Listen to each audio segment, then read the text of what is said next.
최경영의 최강 시사.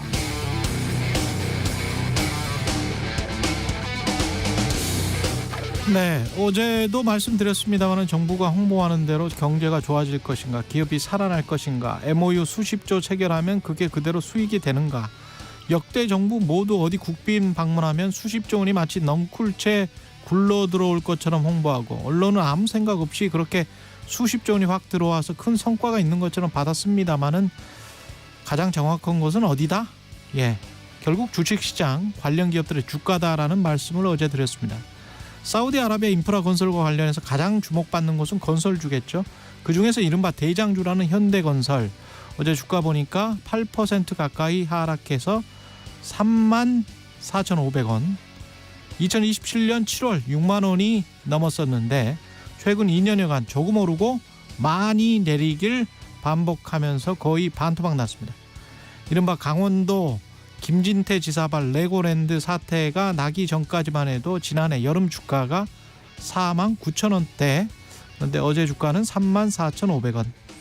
경기가 하락하고 경제 성장률 전망치는 낮아지는데 정부는 가용수단이 별로 없다. 그래서 금리 내려서 경기 부양해야 하는데 그러면 인플레이션 문제되고 다시 원화 가치 하락이 우려되고 다시 수입 물가 상승이 우려되고, 그럼 외국인 투자가 줄어든다는 악순환의 큰 고리를 끊을 대책이 필요합니다. 배추값 잡을게요. 사우디아라비아와 몇십조 원 MOU 체결했어요. 그러니까 경제 잘해요. 대통령 세일즈 최고예요. 같은 정부나 대통령실 관계자의 레토릭, 수사, 말풍선을 국민들이 얼마나 믿어줄지 의문입니다.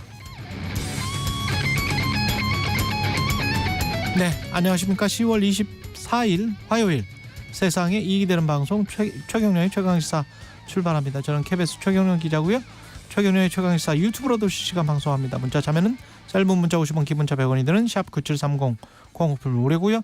청취율 조사 기간인데요. 의견 보내주시는 분들 추첨해서 커피 쿠폰, 그중 베스트 의견 주시는 두 분께는 치킨 쿠폰 드리겠습니다.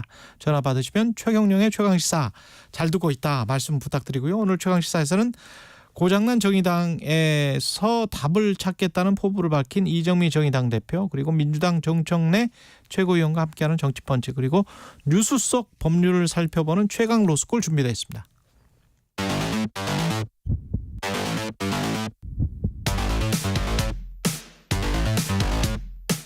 오늘 아침 가장 뜨거운 뉴스 언박싱. 자, 뉴스 언박싱 시작하겠습니다. 민동기 기자, 김민하 평론가 나와 있습니다. 안녕하십니까? 안녕하십니까? 여당의 혁신위원장이 인요한 교수죠. 연세대학교 의대 교수가 임명됐습니다. 네, 19세기 미국에서 온 선교사 유진벨의 증손자고요.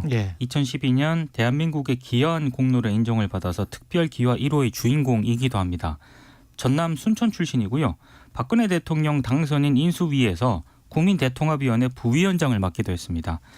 김기현 국민의힘 대표는 혁신위가 정권을 갖고 자율적, 독립적인 판단을 하게 될 것이다, 이렇게 얘기를 했는데 이건 나중에 실제로 봐야 될 것으로 보이고요. 어제 인 위원장이 기자들 앞에서 몇 가지 발언을 했거든요. 이건희 전 삼성그룹 회장 발언을 인용을 했는데 와이프와 아이 빼고 다 바꿔야 한다, 이걸 인용을 하면서 국민의힘에 있는 많은 사람들이 내려와서 듣고 변하고 희생할 각오가 되어 있어야 한다, 이런 얘기를 했습니다. 그리고 혁신의 폭을 크게 하고 최근 신당 추진설이 불거진 이른바 비윤계와의 통합을 진행하겠다라는 그런 발언의 취지도 일단 하기도 했고요. 그리고 혁신이 활동 방향과 관련해서는 당 안에서의 활동도 중요하지만 앞으로 대한민국 먹거리가 뭔지, 살아나갈 길이 뭔지, 어떻게 후대에 조금 더 좋은 세상을 물려줄 것인가, 거기에 중심을 맞춰야 한다고 생각한다, 이렇게 얘기를 했는데, 어제 정치권에서는 이례적으로 논평 같은 게 상당히 적게 나오긴 했는데요. 전국 보건의료 산업노조가 성명을 냈습니다. 이거 좀 이례적인데 아마 연대 의대 교수이기 때문에 그런 것 같습니다. 인요한 교수는 국민건강보험을 사회주의적이라고 비판을 하고, 국민건강보험이 사회주의적이다. 네, 그리고 부자들을 위한 의료 서비스를 강화하자고 주장하는 그런 인물인데, 이런 인사가 여당의 혁신위원장이라는 사실이 참담하다라고 비판을 했고요. 임명을 지금 당장 철회하라, 이렇게 비판적인 성명을 발표를 했는데, 오늘 언론 보도를 쭉 보니까 왜 인 위원장인가 관련해서 뭐 몇몇 보도를 보면은 뭐 김한길 위원장하고 뭐 친하다 뭐 이런 보도도 있고요. 아 그래요? 예, 여러 해석들이 좀 나오고 있습니다. 일단 뭐 논란성 발언 이런 건 조금 이따가 한번 더 얘기해야 될 것 같고 예. 긍정적인 면이 없지 않아요, 이분이. 그러니까 어제도 말씀드렸는데 젊을 때는 이제 소위 이제 5.18 민주화 항쟁 당시에 시민군의 통역을 뭐 자임을 한다든가 그런 걸 통해서 활동한 바도 있기 때문에 예를 들면 지금 이제 보수 유권자 일각에서 이제 뭐 5.18 민주화 항쟁에 대한 어떤 뭐 아주 음모론이나 이런 거 제기하는 사람들 있지 않습니까? 그분들을 보수라고 하기는 좀 그렇죠, 사실. 그렇죠. 네. 그분들이 이제 선거 때 되면은 이제 뭐 보수 정당에 투표를 하니까 이제 굳이 이제 보수 유권자라고 지금 말씀을 드렸는데 그렇죠. 그런 예. 분들이 그리고 이제 보수 정당에 막 영향력을 행사하려고 하고 뭐 이런 걸 합니다. 그래서 그분들에 대해서는 굉장히 단호합니다. 이분이 어떤 그 가진 어떤 그 생각이 그런 부분도 있고 또 그동안에 이제 어떤 매체에 비친 어떤 모습이나 이런 것들이 이미지가 좋아서 그런 장점을 만약에 이제 국민의힘이 잘 살리고자 한다면 그런 장점들을 잘 살리고자 한다면 잘 활용할 수 있는 카드가 될 거예요. 근데 어제도 말씀드렸는데 김기현 지도부가 그러한 각오, 그러니까 이분이 가진 장점을 잘 살리고 그러한 방향으로 당을 중도화시키려는 목적으로 이제 카드를 쓰려는 것이냐 아니면 당내에 예를 들면 뭐 하태경 의원이라든지 윤희숙 전 의원이라든지 이런 인사들을 혁신위원장 시키기는 부담스러워서 당외에 그래도 좀 어떻게 통제가 좀 될 수 있는 그러한 인사를 물색한 끝에 이미지도 좀 관리가 되고 어느 정도 당내에 큰 파열음도 내지 않을 만한 인물로 선택한 것이냐라는 거에 대해서는 후자가 아니냐는 의심이 있거든요. 근데 그 의심을 좀 뒷받침할 수 있지 않을까라는 발언이 어제 좀 있었던 게 예. 이제 인요한 위원장이 이렇게 얘기를 했습니다.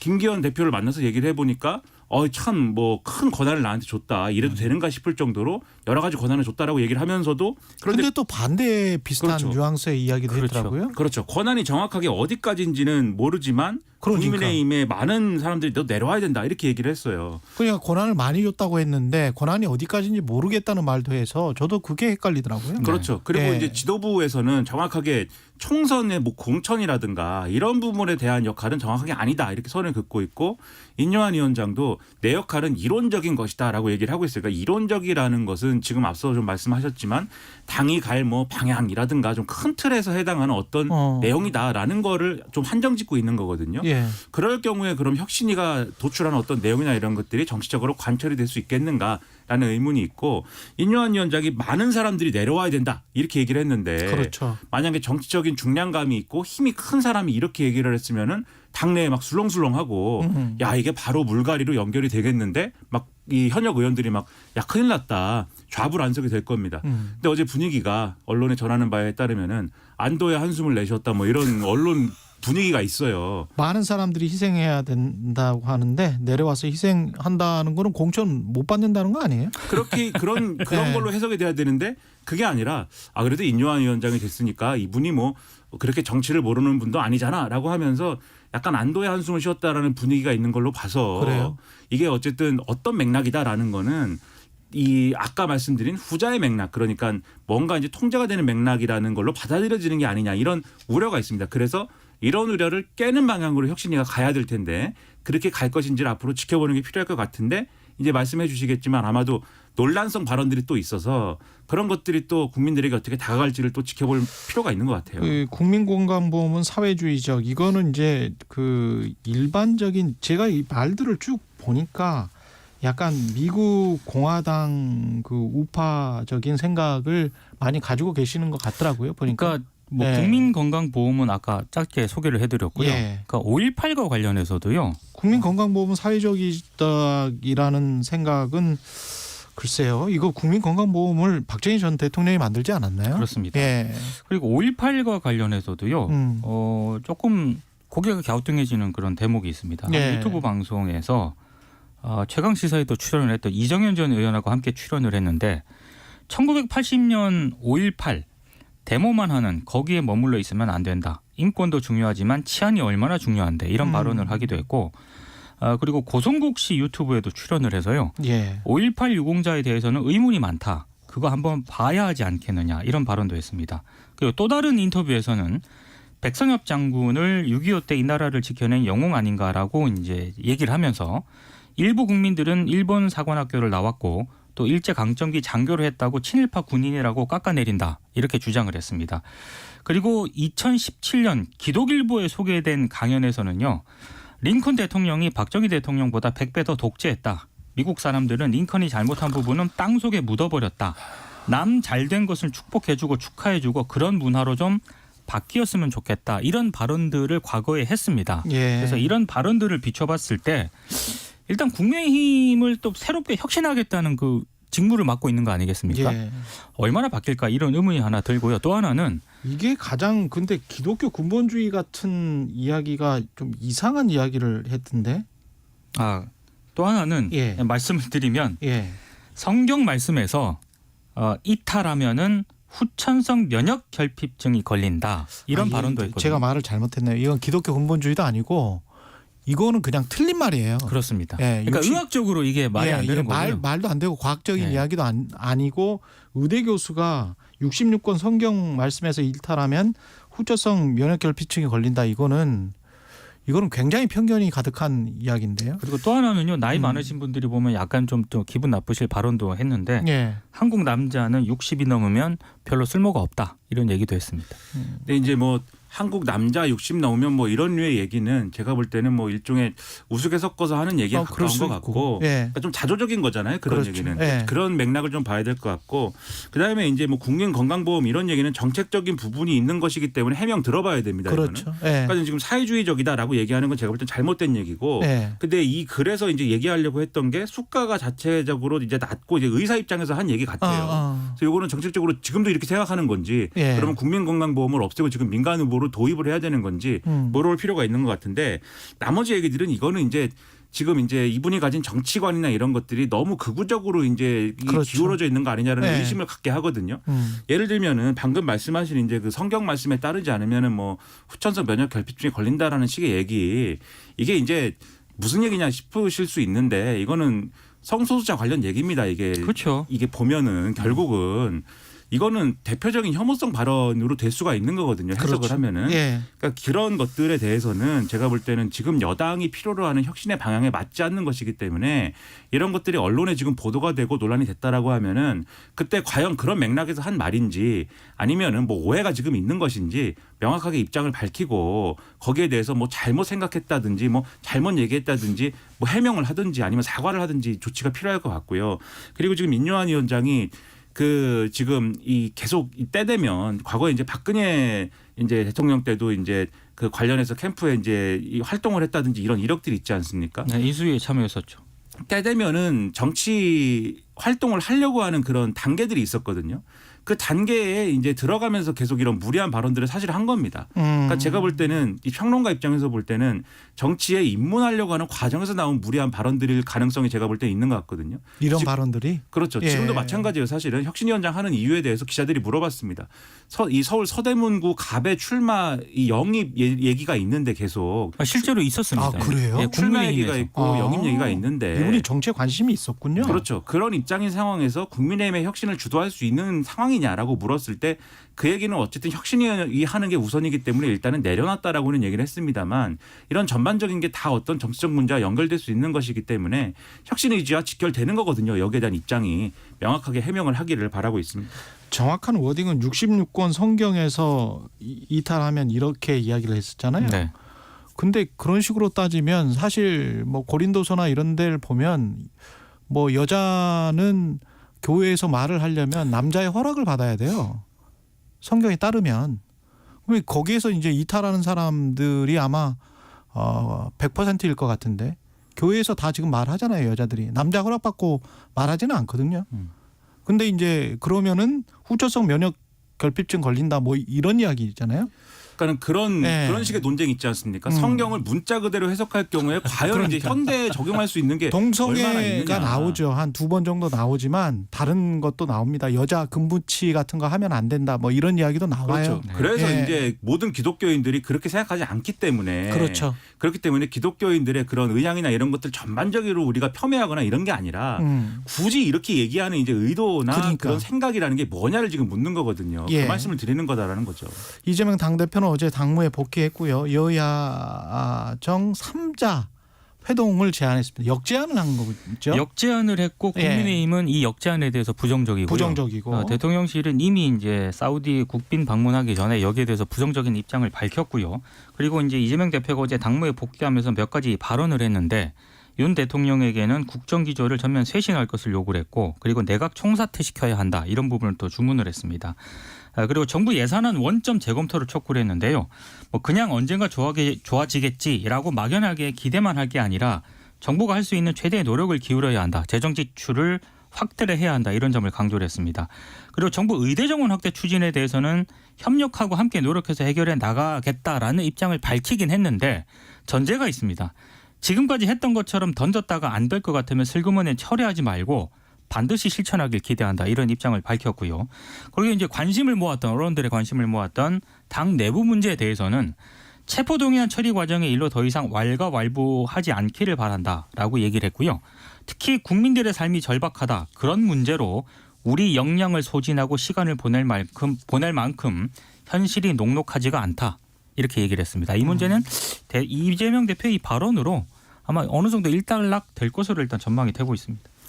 일단은 뭐 언론도 그렇고 이제 많이들 이제 주문을 했던 게 이재명 대표의 복귀 일성은 어쨌든 민생과 통합해야 된다라고 주문을 했는데 대략적으로는 거기에 이제 맞는 발언이었던 것 같고요. 그리고 이제 정부 여당에 대해서 강하게 일단은 뭐 비판을 하는 과정이었는데 조금 눈여겨봤던 거는 의대 정원 확대 추진한 거에 대해서 정부 여당이 어쨌든 이런 방향으로 추진을 한다고 했을 때 사실은 민주당 정부도 못한 건데 이렇게 추진을 해서 달성한다고 하면 나는 그건 칭찬하고 싶다 이렇게 얘기를 했거든요. 그러니까 여기에 대해서는 이제 야당도 만약에 이제 한다고 하면은 거기에 대해서 협조의 의사를 어느 정도는 이제 밝힌 걸로도 볼 수 있기 때문에 저는 그런 모습을 앞으로도 이제 보여가면은 제가 볼 때는 국민의 신뢰를 이제 많이 획득할 수 있다고 생각을 합니다. 다만 이제 조금 이제 이 앞으로도 이제 지켜봐야 될 거는 이제 김기현 대표가 어쨌든 만나자고 한 거잖아요. 민생 관련해서 회담하자고 한 건데 여기에 대해서 이 만나자라고 그럽시다라고 한 게 아니고 대통령까지 이제 3자회담하자라고 이제 역제안한 건데 이게 이 서로 간의 어떤 어떤 진정성에 대해서 물고 물리는 뭐 이런 얘기보다는 할 수 있는 건 다 했으면 좋겠어요. 민생을 앞두고 뭐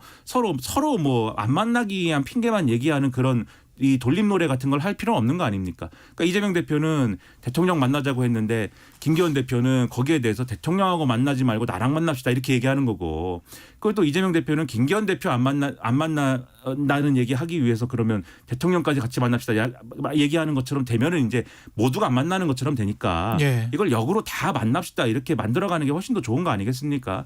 그런 방향으로 문제를 풀어봤으면 좋겠다라고 생각을 합니다. 예. 그리고 유진그룹이 YTN 새 최대 주주가 됐습니다. 3,200억 정도의 매수를 했군요. 네, 일단 최종 낙찰자로 선정이 되긴 했는데요. 뭐 방통위가 이 심사를 해야 되거든요. 예. 심사 최다액 출자자 변경 승인 심사를 거쳐야 되는데 심사 항목을 보면은 방송의 공적 책임과 공정성, 공익성의 실현 가능성, 뭐 기업의 재정적인 능력, 기타 법적 작용 요건 등에 대해서 심사를 하게 되는데요.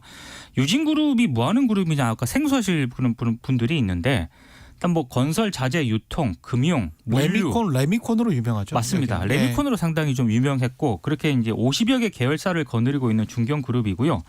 90년대하고 2000년대 잠깐 방송 사업을 하긴 했었습니다. 97년 경기 부천 지역 그 유선 방송 사업자 드림시티 방송에 출자를 하긴 했었거든요. 예. 근데 이제 이게 대우건설을 인수하기 위해서 이거를 매각을 했고요. 다만 이제 이 대우건설 인수는 결국에 실패를 하게 되는데 어찌됐든 이 정도 어떤 이력을 가진 어떤 기업이 보도 전문 채널 YTN을 인수했을 때 과연 YTN이 약간 준공영 그런 언론 아니겠습니까? 그렇죠. 예. 그래서 이 공영성을 최대한 담보할 수 있겠느냐 여기에 대해서는 상당히 좀 비판적인 그런 입장이 많고요. 특히 검찰 수사를 무마해 주는 대가로 오너가 검사에게 금품을 준 혐의로 실형이 확정되기도 했었거든요. 아, 그래요? 이 유진그룹이. 예. 그러니까 민주당이 이 부분에 대해서 상당히 좀 비판을 하면서 이건 좀 적절하지 않다라는 그런 지적을 하고 있습니다. 그러니까 특정 기업에 지금 그렇지 않은 상황인 어떤 언론을 특정 기업에 넘긴다고 할 때는 그럴 만한 이유에 대해서 제대로 설명해 줄 수가 있어야 되지 않습니까? 근데 지금까지 그런 설명이 제대로 됐다라는 얘기 들어본 적이 없습니다. 예를 들면 YTN이 지금 엄청난 어떤 재정적인 어려움이 있어서 더 이상 이제 이 구조로는 방송을 제대로 할 수가 없고 유지 불가능한 상황이기 때문에 민간 자본이 투입이 안 되면 뭐 안 된다 뭐 이런 게 아니지 않습니까? 지금 상황이. 그런데 이제 별다른 어떤 설명이 안 되는 방식으로 지금 이 어떤 뭐 로드맵을 갖고 있는 것인지 비전을 갖고 있는 것인지는 우리가 확인해 본 적이 없는 이 민간 영역에 넘긴다고 할 때는 주식을 판 기업들이 훨씬 더 든든해요. 다 그렇죠. 공기업들이기 때문에. 그렇죠.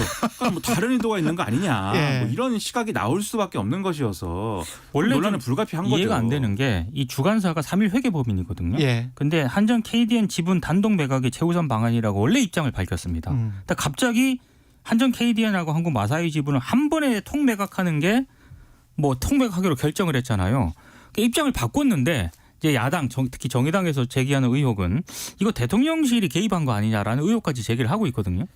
그리고 이제 처음에 이제 별도로 이제 분리 매각하는 것이 이제 맞다라고 할 때 가격 산정이나 이런 것이 달랐을 텐데. 그렇죠. 그래서 통매각하는 것이 이제 법적으로 이제 가능한 거냐 이런 의혹이나 이런 문제 제기도 이제 하는 거여서 그러니까 절차적으로 이제 여러모로 무리가 있다라는 지적도 이제 YTN 내부에서는 하는 거거든요.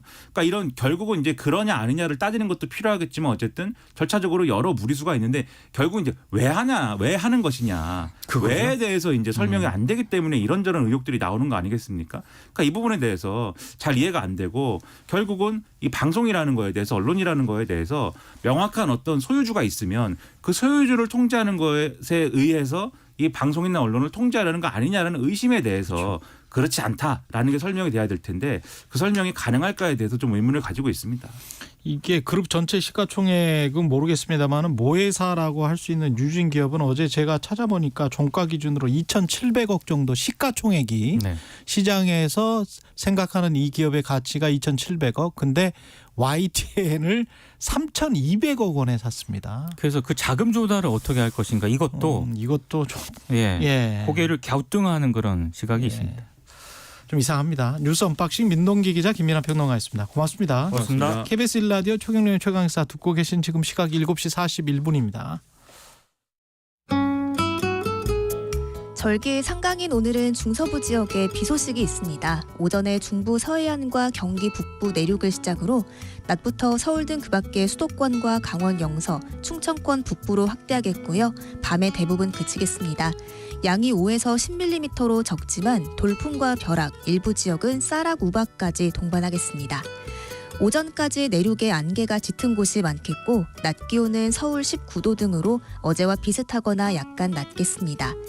강원 동해안과 경상권 해안은 대기가 건조해 불씨 관리에 유의하셔야겠고요. 주 후반 수도권과 강원도에 또 한 차례 비가 내릴 전망입니다. 지금 서울의 기온은 11.7도입니다. 날씨 정보 박다효입니다. 이어서 이 시각 교통정보입니다. KBS 교통정보센터의 이승미 씨입니다. 네, 이 시각 교통정보입니다. 제2경인고속도로 남동 부근에서 양방향 정체인데요. 성남 방향으로는 남동나들목 5차로에서 사고 나서 능해나들목부터 정체가 되고 있습니다.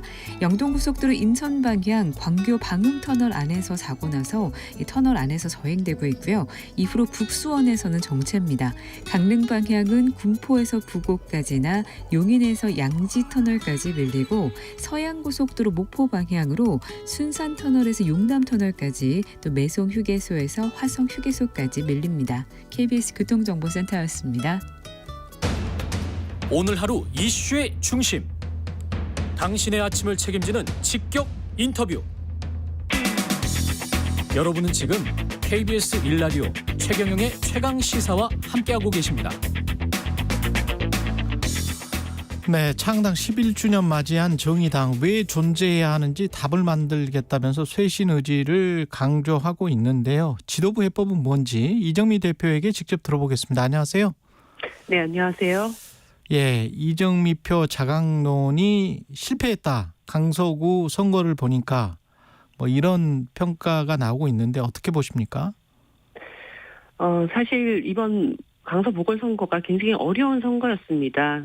윤석열 정부에 대해서 이번에 확실하게 경고장을 날려야 된다는 주민들의 의지가 굉장히 높았고 그 틈바구니 안에서 정의당을 그래도 지지해줘야 된다라고 하는 어떤 뚜렷한 행보들을 저희들이 잘 보여주지 못한 것에 대한 철저한 자성이 필요하다고 생각이 듭니다. 근데 이제 자강론이라고 하는 것은 하나의 과정입니다. 우리 당이 무엇을 하려고 하는 당이냐를 명확하게 보여주어야 그 중심을 세워놓고 또 폭넓은 연대연합도 가능하다고 생각이 들거든요. 사실 뭐 양당에 동의 안 하는 중도층들이 상당히 있지만 단순히 그 양당 바깥에 있다는 그 사실만으로 그 양당을 지지하지 않는 분들이 다 또 결집하는 것은 아니라고 봅니다. 그 당이 투자할 만한 어떤 가치가 있는지, 어떤 비전을 가지고 있는지 이런 것들을 보여드려야 하고 그것을 찾아나가는 과정에 지금 있다. 저희들은 이렇게 생각을 하고 있습니다. 두 가지로 나누셨단 말이죠. 그러니까 강서구 같은 경우는 확실한 경고장을 윤석열 정부에게 보내줬다. 근데 정의당을 지지하는 세력은 분명히 어딘가에 중도에 존재를 한다. 중도 양당을 다 지지하지 않는 세력이. 근데 확실한 경고장을 보내주는 거하고 네. 정의당을 지지하는 사람들하고 겹칠 수도 있지 않습니까? 예, 그렇습니다. 사실 이 예. 양당 체제 안에서 정의당의 입지는 항상 그 위협을 받아왔고 어려움을 가져왔습니다. 예. 그런데 뭐 한때는 이 진보 정치가 그래도 우리 사회에 대한민국에 꼭 필요한 정당이기 때문에 예. 그 과정에서도 이 당을 일단 투자를 하고 키워줘야 된다라고 하는 마음들이 움직여 왔다고 생각을 하거든요. 그런데 기존의 정의당에게 지지를 보내셨던 분들 중에서도 상당히 많은 분들이 이번 보궐선거에 선택하지 않았던 것은 소위 정의당에게 우리가 그래도 지속적으로 지지를 보내주고 투자를 해야 된다라고 하는 그런 유인을 저희들이 더 만들어내지 못했던 측면들도 상당히 있다고 보여집니다. 민심은 정부에 대한 확실한 경고장이 우선순위였다라고 분명히 말씀을 하셨는데 진보 전체의 효용성이 확실한 경고장과 어떻게 중첩되지 않으면 그러면 민심도 이쪽으로 진보 정치의 효용성 쪽으로 오지 않는 거 아니에요? 우선순위가 민심이 확실한 경고장이라면? 네.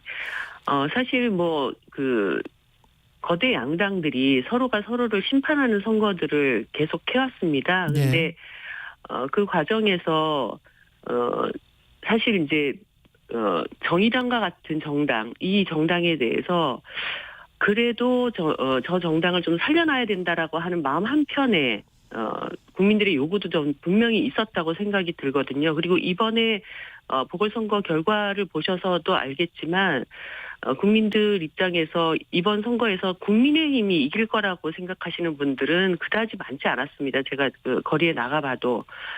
그래서 압도적으로 민주당이 이제 승리를 하지 않았습니까? 그럴 때 그 과정에서도 민주당은 이번 판에 뭐 심판 선거가 됐고 승리를 했고 하지만 또 일정하게 정의당도 지지해줘야 된다. 이 마음을 끌어내는 그것이 지금 이 양강 구도 사이에서 정의당이 해야 될 굉장히 어려운 그 과정인데 이것이 이번에 충분하지 못했다라고 하는 것이 드러난 것이죠. 지금 대한민국에서 그렇다고 해서 모든 심판 선거가 계속되기 때문에 제3당 양당 이외의 정당 이런 정당이 필요가 없다 이렇게 생각하시는 분들은 또 없거든요. 그리고 투표장에 나가지 않으신 그런 투표를 하지 않으신 분들 이런 분들도 이번에는 굳이 내가 양당 중에 누구를 선택하는 선거를 하지 않는다 하더라도 투표장에 나와서 정의당을 그러면 이번엔 좀 지지를 해줘야 되겠다 이런 마음도 불러일으키는 것도 굉장히 중요한 요소였다고 생각하는데 그런 것들도 저희가 충분히 좀 끌어내지 못했던 것도 있다고 생각이 듭니다. 그 외부 환경이 굉장히 좀 어렵다 그 말씀은 맞는 것 같은데 그럼 내부적으로는 문제가 없었습니까?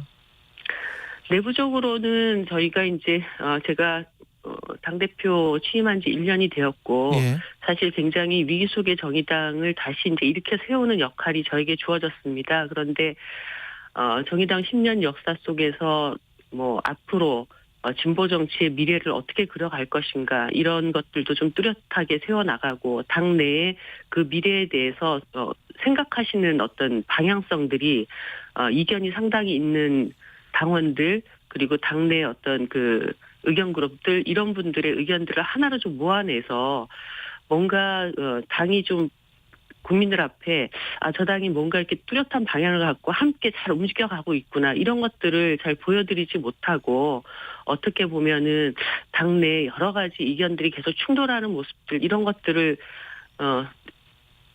보여드려 왔던 과정 이런 것들 속에서 저 정의당이 지금 어떤 길로 가려고 하는지 이런 물음표를 계속 만들어 왔던 이런 과정들도 이번 보궐선거에 분명히 반영이 되지 않았을까 그런 생각이 듭니다.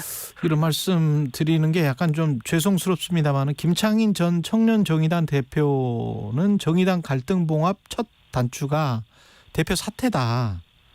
이렇게 네네. 지금 주장을 하고 있고 천호선 전 정의당 대표는 정의당 지역위원장들 중에서 사회민주당으로 오겠다고 고민하는 사람들이 있다.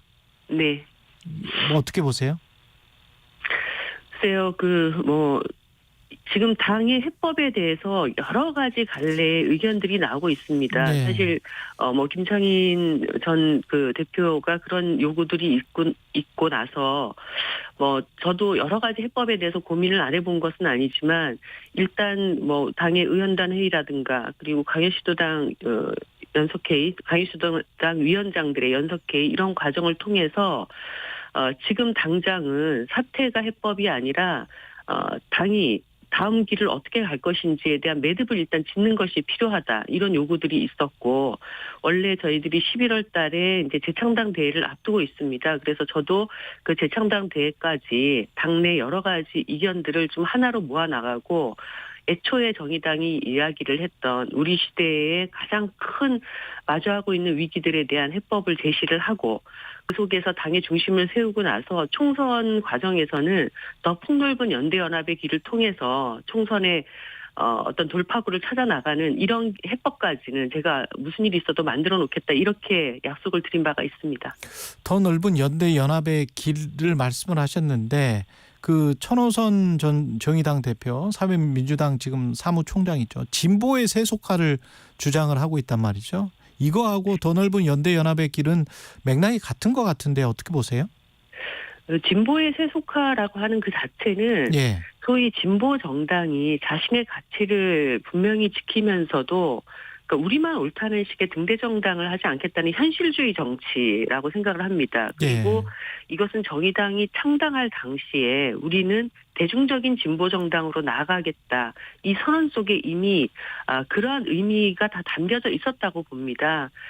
정의당이 원내에서 의회 활동을 하면서 중요한 것은 시민들의 삶을 한 발짝이라도 더 나아갈 수 있도록 만드는 문제를 해결하는 그런 어떤 역할을 해야 된다고 할 때 결국은 그 국회 안에 있는 여러 정당들과 어떤 때는 대립의 대상이기는 하지만 또 어떤 때는 협력의 대상이기도 하지 않습니까? 네. 저는 정의당이 여러 가지 6명이라고 하는 굉장히 작은 소수 정당이지만 실질적인 입법 성과도 내왔고 21대 국회 같은 경우에도 그 어려웠던 중대재해처벌법 같은 것도 저희들이 통과를 시켜서 산업안전 사회를 만들어 나가기 위한 어떤 성과물도 이루어왔던 것처럼 그러한 식의 어떤 연대연합이라고 하는 것은 어떻게 보면 정치의 근본적인 본령 같은 거라고 생각을 합니다. 우리만 옳다고 주장해가지고 문제는 해결할 수 없는 이런 정당은 존재할 이유는 없기 때문에 그러한 어떤 가치를 정의당이 배반한 적은 없지 않나 그런 생각을 하고 있습니다.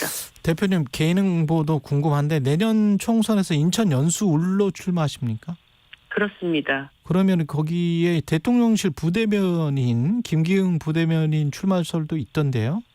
네, 저도 한간에 지금 얘기가 그렇게 나오는 소문을 들어왔고 네. 국민의힘 안에서 여러 후보들이 지금 자체적인 경쟁들을 하고 있는 것으로 알고 있는데요. 네. 중요한 것은 연수을에 그분이 오는가 아닌가를 떠나서 정말 이 이후 22대 의회를 입법부와 행정부가 서로 견제하고 협력하는 그런 구조가 아니라 용산 대통령실에 어떤 하청기관처럼 만들려고 하는 대통령실, 윤석열 대통령의 어떤 의중이 관철되는 그런 공천이 이루어진다고 한다면 저는 시민들이 그거 결코 용납하지 않을 거라고 봅니다. 그리고 지금 거론되는 분이 이 지역의 주민들과 어떤 호흡을 해왔고 어떤 정치적인 비전을 보여줬는지 그런 것들이 지금 전혀 없기 때문에 시민들도 굉장히 의아해하고 있는 그런 상태입니다. 예. 11월에 재창당 대회까지 가장 시급하게 해결해야 될 과제는 뭡니까? 정의당은? 지금 일단 정의당이 무엇을 하려는 정당인가를 일단 뚜렷이 세우는 거라고 봅니다. 지금 우리 시대의 가장 커다란 위기로 드러나고 있는 기후위기나 불평등 문제 그리고 지역소멸 문제 이런 가치를 해결하고자 하는 의지를 갖는 세력이라면 누구든지 함께 할 수 있는 그러한 어떤 선거연합 정당을 만들어내고 그 정당의 기반 위에서 총선 시기에 뭔가 정치 구조를 개혁할 수 있는 세력이라면 더 넓은 연대연합의 어떤 판을 만들어 나가는 이런 구상을 가지고 최대한 당 내외를 좀 설득하고 또 이러한 방안으로 나가려고 하는 정의당에 대한 지지를 다시 회복시켜 나가는 이 일이 저에게는 가장 중요한 과제라고 봅니다. 예, 한 20초 남았는데요. 녹색당과 연대 방안은 논의가 되고 있죠? 예, 지난 주말에 녹색당 전국위원회에서 일단 그런 결정을 했고요.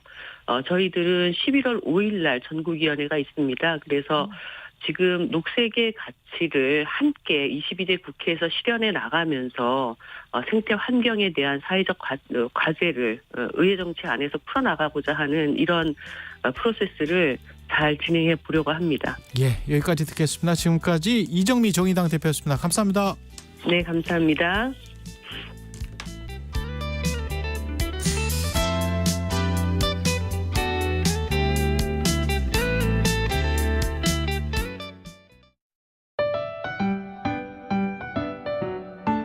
(2023) KBS 1라디오 연중기획 낮은 목소리 당신의 목소리를 들려주세요. 안녕하세요. 저는 경남 거제시에서 어르신들 방문 목욕 봉사를 하고 있는 요양보호사 윤성규입니다. 7년 됐어요. 여성 요양보호사 2분하고 저하고 3명이 3인 1조가 돼서 어르신들 집에 방문해서 목욕차까지 모시고 와서 목욕 케어를 해드리고, 목욕 케어는 여성 요양보호사 2분이서 합니다. 끝나면 집에까지 또 모셔다 드리고 한 사람당 1시간씩 목욕 봉사를 하고 있습니다. 보호자 없이 있는 분들이 많습니다. 집안 환경도 안 좋고 자주 하시는 분들은 일주일에 한 번 하시지만은 또 형편이 안 돼서 2주에 한 번 하시는 분들이 있거든요. 그런 분들 한 번씩 가서 깨끗이 해드리면 참 보람을 느끼고 있습니다. 이 하는 일에 비해서 돈은 작지요. 돈을 보고 이 일은 못합니다.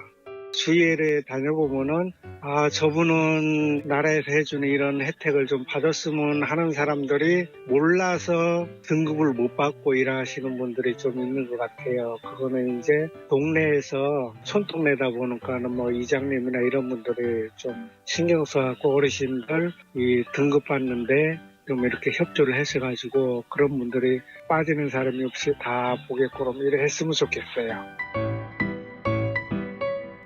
오늘 하루도 묵묵히 살아가는 당신의 이야기를 들어봅니다. KBS 1라디오 연중기획 낮은 목소리였습니다.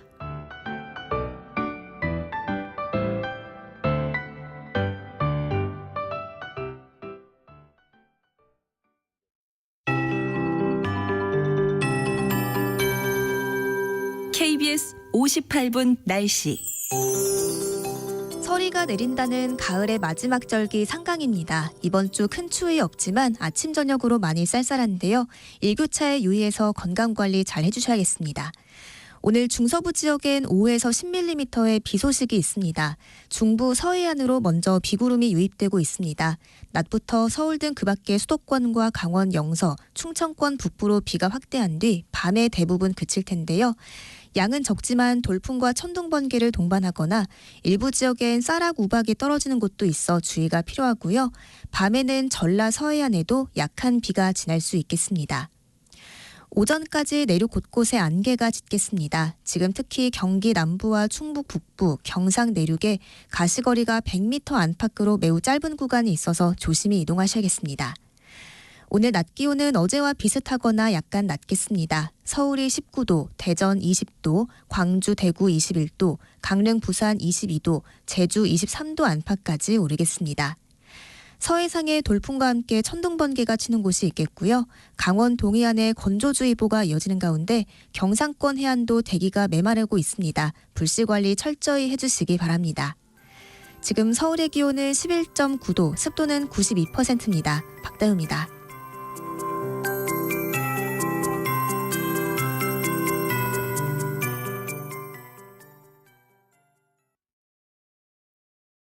정성을 다하는 국민의 방송 KBS가 8시를 알려드립니다.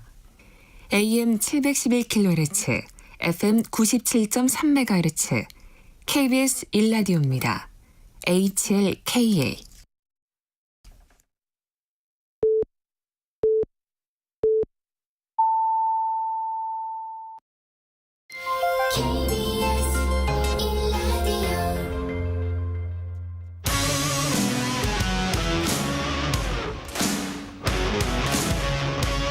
오늘 하루 이슈의 중심 최경영의 최강 시사.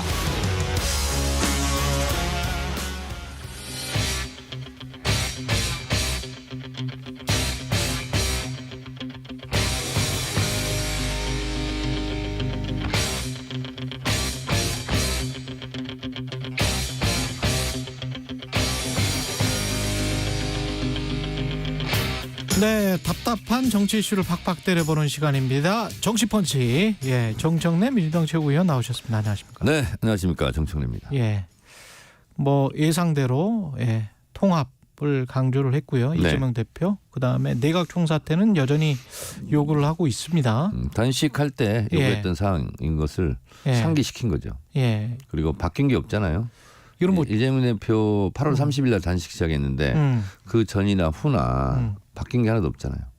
이거 뭐 주요 할이라고 보십니까? 내각 총사 때 같은 경우는? 윤석열 대통령은 모르쇠 말이동풍이겠지만 국민들의 뜻을 대변해야 되는 야당으로서는 해야 될 일을 하고 해야 할 말을 하는 거죠. 그리고 정확히 이런 워딩도 있었습니다. 체포동의안 처리 과정 일로 더 이상 왈가하지 말라. 이거는 정확히 이제 그거는 다 지나간 일이다 이런 걸까요? 왈부는 가부를 말하지 말자. 그렇죠? 그렇잖아요. 가가 우리가 가결할 때 가짜고 부결할 때 부짜잖아요. 그래서 지금은 국민들의 삶이 더 고단하니 잠시 미뤄두자. 이제 이런 거고요. 잠시 미뤄두자. 네. 그리고 저는 이 대상이 됐던 분들이 국감장에서의 맹활약 그리고 이재명 대표 공격하고 비난한 것처럼 이제 반대로 내부 총질하지 말고 밖으로 총구를 돌려서 윤석열 정권을 향해서 폭정과 무능에 대해서 비판하는 그런 일을 기대합니다. 그렇게 하면 만회가 될까요? 지도부 입장에선? 저희는 이제 그걸 기대를 하고요. 그리고 단결 단합이 무언칙한 단결 단합이 아니라 민주당의 정체성 깃발을 들고 같이 나아가자 이런 의미고요. 그리고 언론에서는 별로 그렇게 해석을 안 했던데 이런 말이 있습니다. 강자가 양보를 하면 포용이 되고 약자가 양보를 하면 굴욕이 된다. 이런 말이 있는데 이재명 대표의 포용력을 보여준 거죠.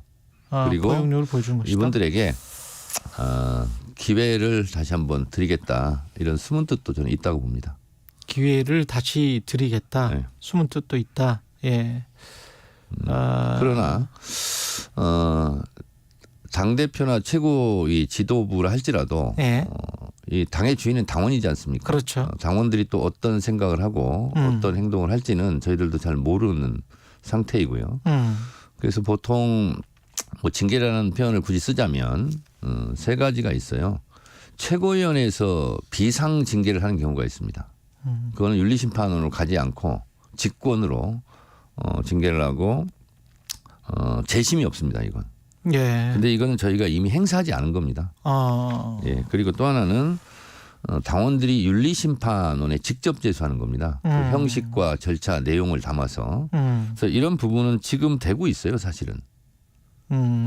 그런 것은 윤리심판에서 이제 사법적 독립기구지 않습니까? 독립적으로 판단하는 문제고 지도부와 상관없이. 그리고 또 하나는 이제 그거는 아니지만 약간 다르지만 지도부에게 이번처럼 당원들이 징계 청원을 하는 경우죠. 그런 경우는 지도부에서 입장을 밝히게 돼 있습니다. 그렇죠. 그 입장을 밝힌 게 이거 아니에요? 정확하게 하면 이건 아닙니다. 이건 아니에요? 이제 지도부에서 당원들이 5만 7천여 명이 징계 청원을 했기 때문에 그 답변을 또 해야 됩니다. 어떻게 하겠다. 따로 해야 됩니다. 그것은 최고위 의결 사항입니다. 그렇군요. 그거는 아직 남아 있습니다. 그건 어떻게 나옵니까 그러면? 그건 최고위원회에서 지금 이제 생각을 해봐야죠. 아 최고위에서 아직 답변을 안 한 상태입니다. 조홍천 의원이 어제 민주당 최고위원 지금 말씀하신 지도부의 지도부는 이거를 가결파에 관한 어떤 징계를 이슈화시켜 왔고 이재명 대표는 굳이 손에 피를 묻힐 필요가 없는 상황이 됐기 때문에 통합을 이야기할 것이다. 그렇게 그러니까 이야기했거든요. 비교할 걸 비교해야 되거든요. 비교할 걸 비교해라. 네, 지난번에 제가 이 최경영의 이 최강시사에 나와서 제가 뭐라고 했죠? 가결을 구별할 수도 없고 구별한들 그걸 가지고 징계를 하는 것도 바람직하지 않고 예. 헌법 정신에 보면 소신 투표를 하게 돼 있다. 근데 그걸 어떻게 그걸 하냐? 그거는 예외다. 다만 해당 행위에 대해서는 그건 일상적 당무다. 그렇지 않습니까? 예. 저도 징계를 받았어요. 19대 국회 때. 예. 당직 자격정지 1년. 그건 당에서 해당 행위에 대해서는 늘상 당무적으로 일상적 당무로 처리해 왔던 거죠. 그래서 예. 해당 행위를 해놓고도 이걸 징계하면 안 된다. 이렇게 주장하면 안 되는 거예요. 신상 필벌이라는 게 있지 않습니까? 그래서 뭐 선거 때 공로가 있는 당원들이라든가 이런 경우는 당대표 1급 포상, 2급 포상이 나가요. 그럼 잘하는 사람은 상을 주는데 잘못한 사람은 벌을 줘야 되는 거 아닙니까? 당연한 거죠. 가결의 여부는 그 가결했느냐 부결했느냐 그거는 알 수 없지만 다른 어떤 것을 가지고 해당 행위 여부는 판단할 수 있다. 아 그렇죠. 예. 그러니까 이분들 5인을 제외하더라도 어떤 예. 분이라도 윤리심판에서 징계를 다 합니다. 그럼 최고위에 보고가 올라와요. 저희가 관여를 하지 않지만 보고는 받거든요. 예. 그래서 뭐 한두 달에 한 번씩 이렇게 징계자 예. 명단이 올라옵니다. 해당 행위에 대해서 또는 품위 손상에 대해서. 알겠습니다. 네.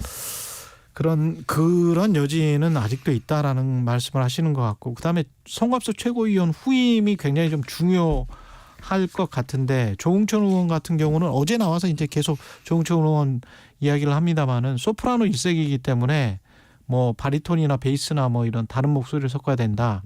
그게 비명이란 이야기냐 그러니까 비명이다라는 이야기. 아니 뭐 그런 말이 예. 아주 틀린 말은 아니고 일부는 맞고 일부는 맞는데 예. 그렇다고 삑사리 내는 사람을 등용할 수는 없지 않습니까? 삑사리 내는 사람을. 그래서 홍익표 원내대표가 뭐 여기서도 그런 얘기를 했었잖아요. 뭐 음이탈 얘기했잖아요. 음이탈 삑사리는. 그런데 정정하겠습니다. 음이탈. 정정하지 마세요. 아니 사전에 나옵니다. 그게. 아 그래요? 네이버 사전 이런 데 치면 다 나와요. 아니 표준어는 아니래요. 지금 밖에서 이야기하고 있습니다.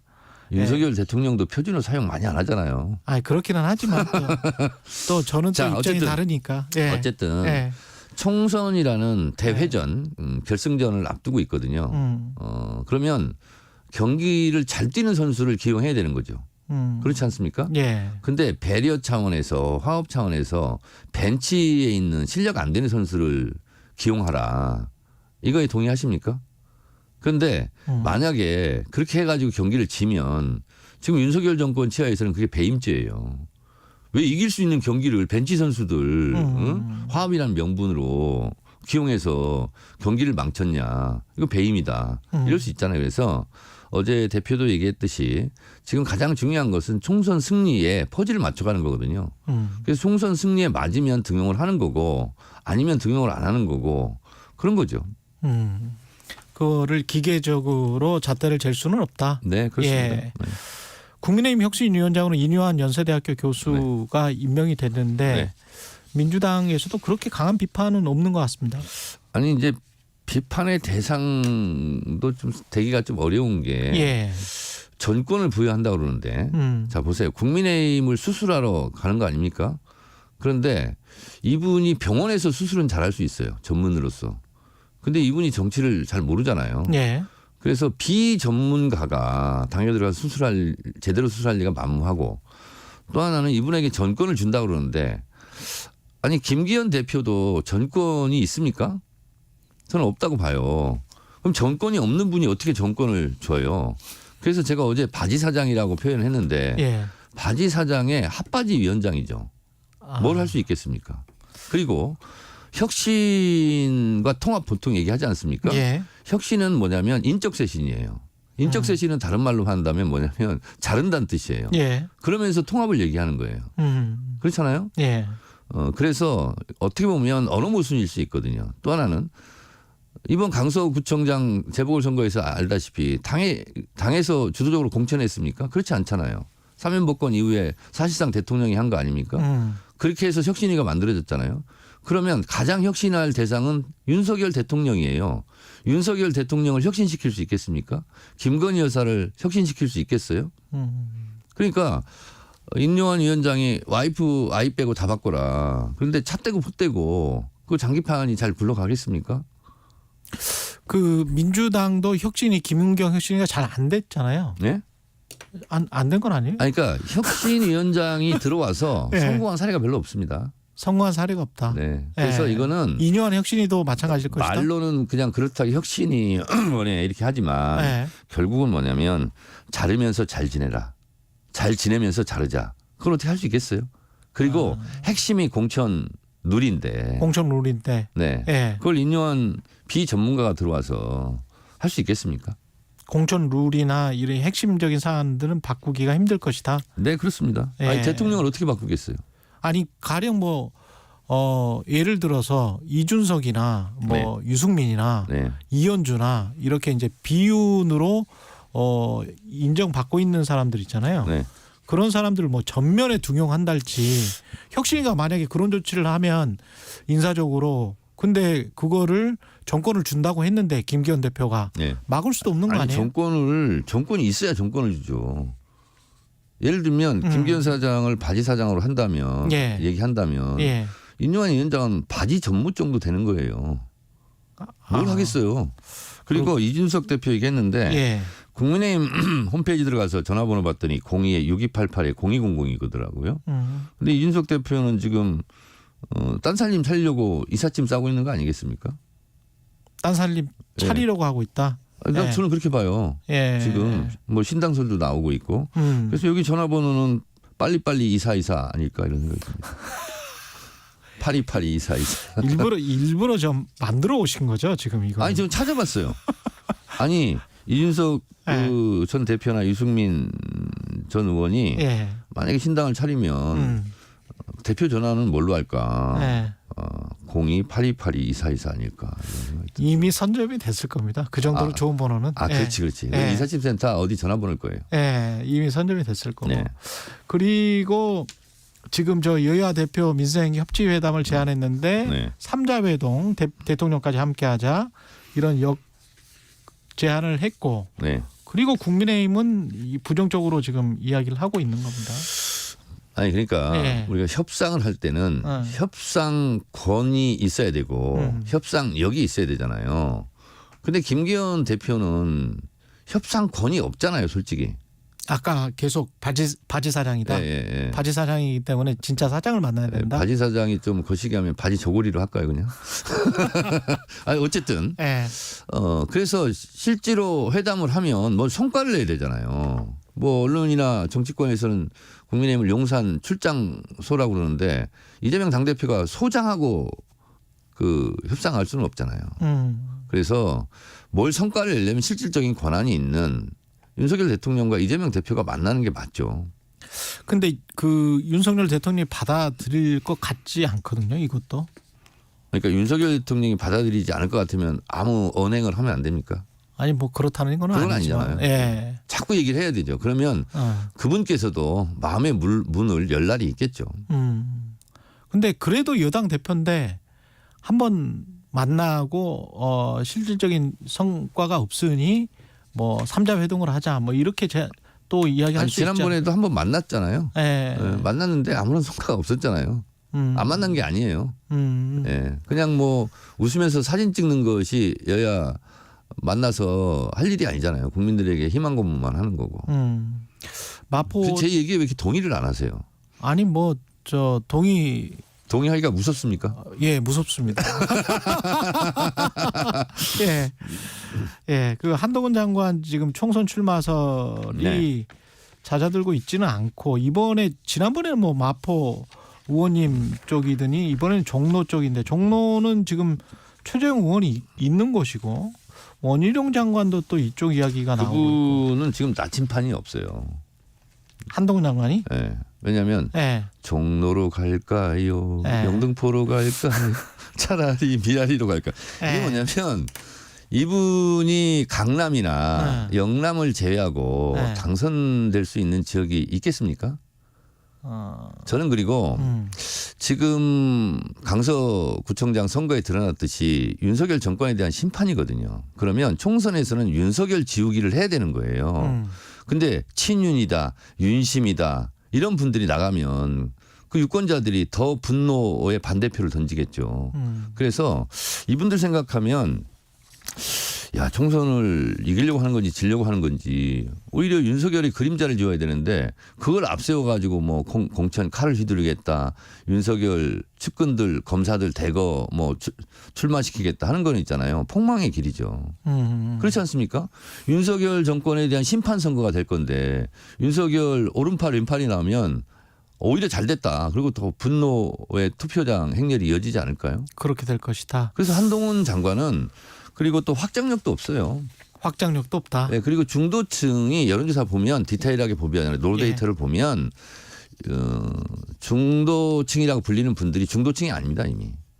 어떤 층이죠? 윤석열 정권의 등을 다 돌렸죠 지금. 아 중도층도. 네, 중도층이 팽팽하게 윤석열 반대로 돌아선 거예요 지금. 근데 이런 세상 물정 모르고 한동훈 장관이 어디 간다 하는데 그 뭐 곳곳에 있는 지역 주민들을 화나게 만드는 일이죠. 파괴력 별로 없을 것이다. 그런 말씀이시고 민주당에서는 조국 추미애 송영길 이분들도 나올 거다 이런 이야기가 있습니다. 아니 이야기를 하는 건 좋은데 추미애 전 장관님만 당원이에요. 아 그래요? 당원이 아닌데 어떻게 민주당에서 출마합니까? 아 좀 생각들 좀 하고서 좀 물어보세요. 그렇군요. 그러면 당원 아니 제가 저 규정을 잘 몰라가지고 아니 당원이어야지만 공천을 하는 거예요. 그 몇 개월 전까지 당원이어야 뭐 이런 게 있어요? 네? 몇 개월 전까지? 일단 권리당원. 권리당원. 경선에서 투표를 한 사람은 6개월 동안 당비를 1,000원씩 6개월 이상 낸 사람들이에요. 아 그러면 이미 시간이 늦었네. 지금 6개월 거의 다. 근데 본인이 투표권도 없잖아요. 그러면 지금 그러네. 예를 들면 6개월 너 안 남은 상태에서 뭐 하면 이미 늦었어요 지금. 그러면 조국이나 송영길 전 대표 같은 경우는 그런데 이제 예를 들면 인재 영입하는 케이스는 당원이 아니잖아요. 그런 경우는 예외죠. 아, 그러면 인재 영입을 하잖아요. 그 즉시 입당을 합니다.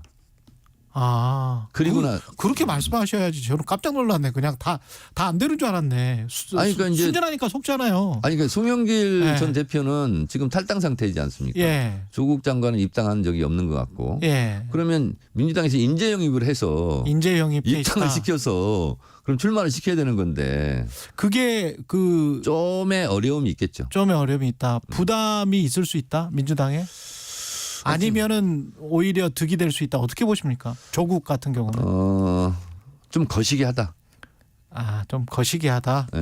거시기한 것은 사투리로 알 수 없다 지금은. 거시기는 아무도 모르는 거예요. 그 아무도 모른다. 그렇죠. 이게 득이 될지 아니면 부담이 될지. 현재는 거시기 상태다. 아, 거시기 상태다. 윤석열 대통령 신당 창당설도 있습니다. 아까 유승민, 이준석은 나갈 수 있다라고 말씀을 하셨는데 신당을 아예 창당할 수 있다. 대통령이 자기 당을. 그렇다면 윤석열 대통령이 신당을 만든다면 그건 신당이 아니죠. 쉰당이죠. 물리적으로도 가능하지 않을 것 같고 만약 무리해서 가능한다면 신당이 아니라 윤석열 쉰당이 되겠죠. 오늘 그 농담들이 약간 좀 무리한 것 같습니다. 아니 이거 신당 이거는요. 아닙니까? 십수년 전부터 있었단 말이에요. 십수년 있었단 말이에요. 요즘 KBS가 어려우니까 좀 약간 좀 정신이 혼미한 상태인가? 이게 지금 만약에 신당이 된다면 어떤 당, 어떤 색깔이 되기 때문에 쉰당이 될 것이다 이렇게 생각하시는 거예요? 그냥 뭐 독재의 색깔이겠죠. 아, 독재 색깔이 될 것이다. 그러면 유승민이나 이준석이 나오면 뭐 그런 이야기 많이 했잖아요. 그 보수당 거를 많이 먹을 것이다. 아니면 민주당 거를 많이 먹을 것이다. 어떻게 보십니까? 아무래도 국민의힘 표를 많이 가져가겠죠. 국민의힘 표를 많이 가져갈 것이다. 민주당에서 이준석, 유승민 좋아하는 사람 별로 없어요. 아 그렇습니까? 중도 중에서도 아까 제가 말씀드렸지 않습니까? 윤석열 정권에 등 돌린 사람들이 많다고. 그래서 사실상 중도라고 말하기도 어렵습니다. 여기까지 듣겠습니다. 정치펀치 정청래 민주당 최고위원이었습니다. 고맙습니다. 최 기자 계속 안녕하시기 바랍니다. 예. 여러분은 지금 KBS 1라디오 최경영의 최강 시사와 함께하고 계십니다.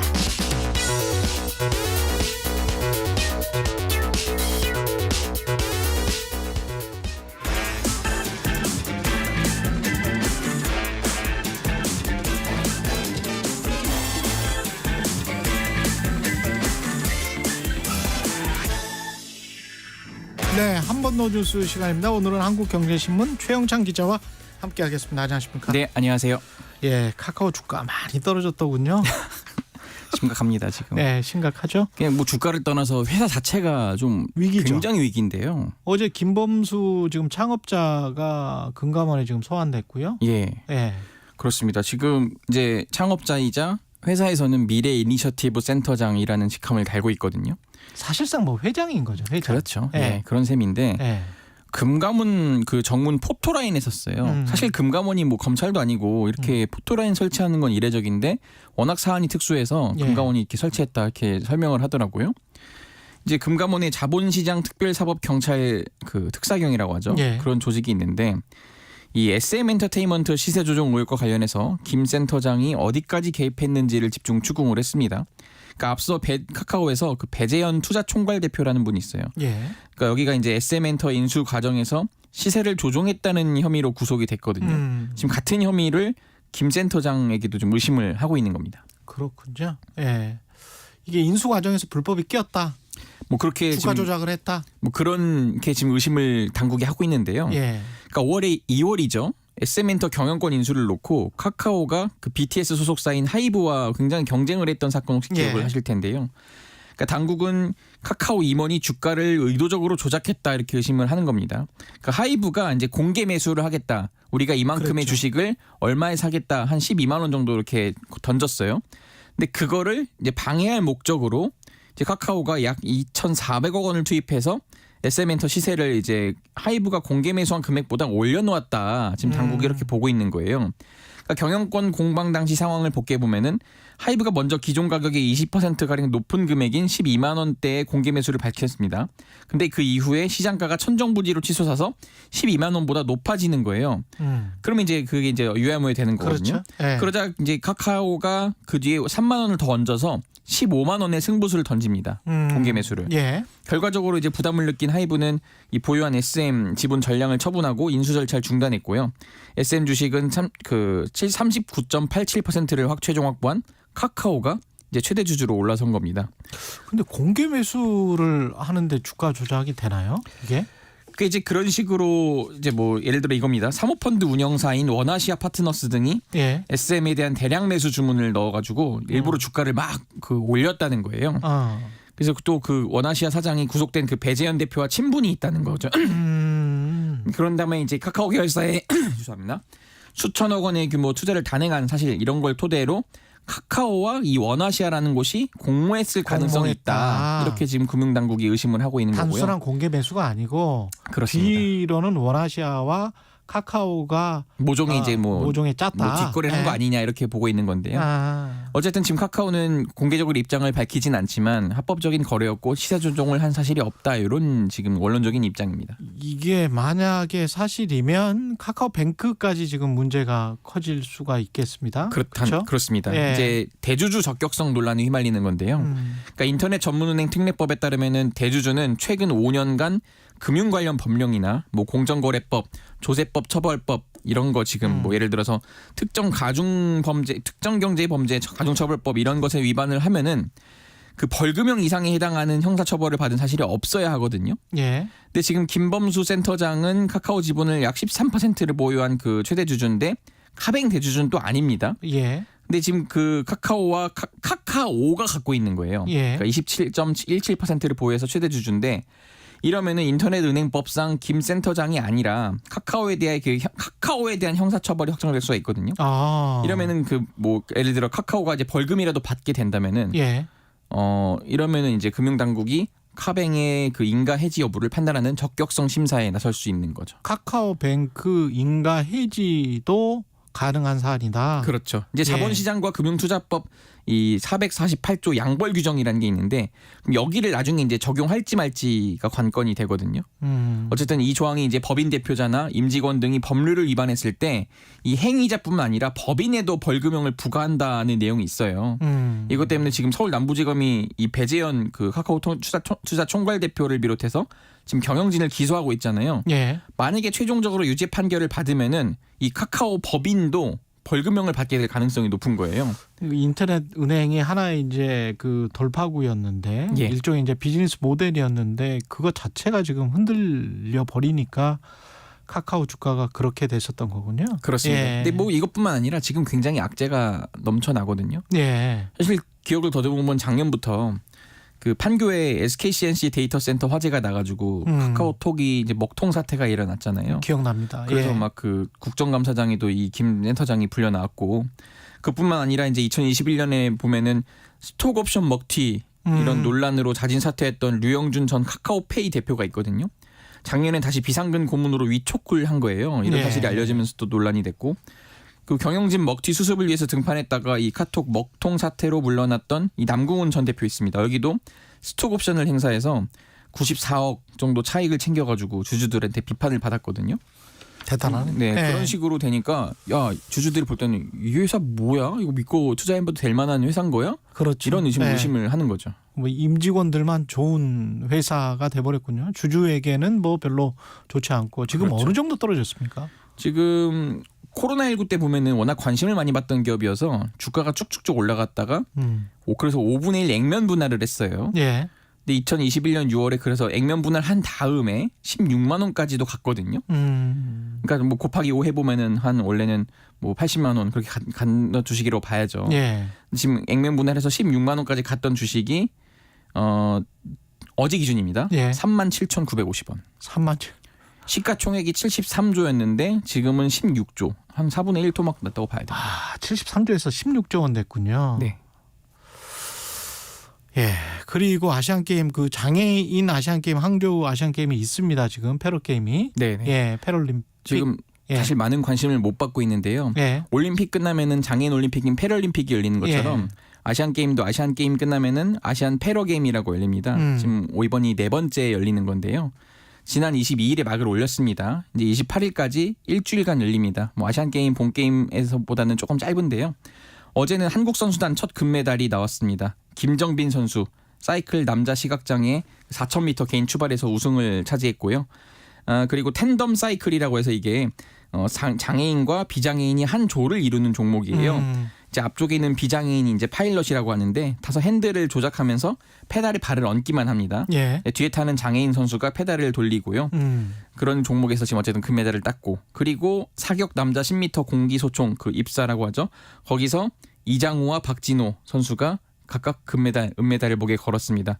여자 육상 T36 200m 전민재 선수도 31초 27의 기록으로 은메달을 차지했습니다. 네.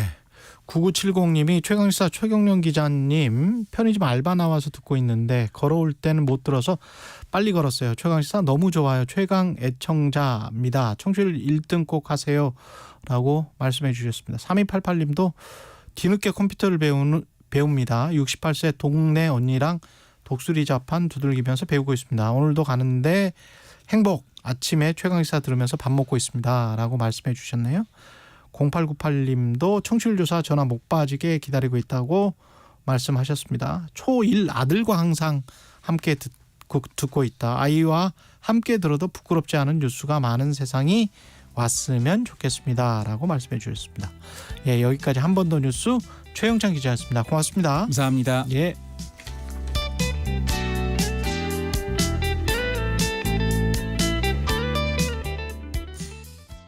잠시 후 8시 반부터 일부 지역국에서는 해당 지역 방송을 보내드립니다.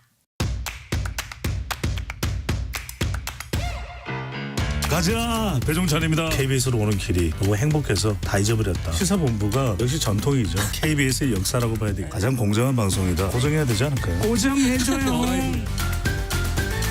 배종찬의 시사본부 평일 낮 12시 20분 매일 고정입니다. 일라디오도 고정.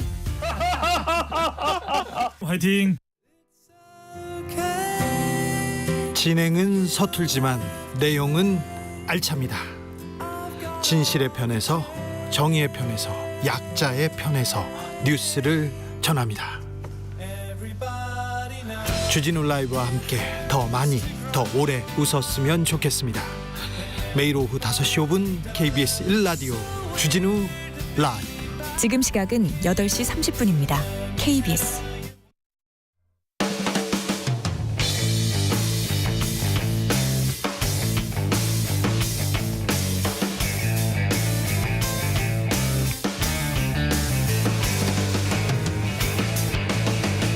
최경영의 최강 시사.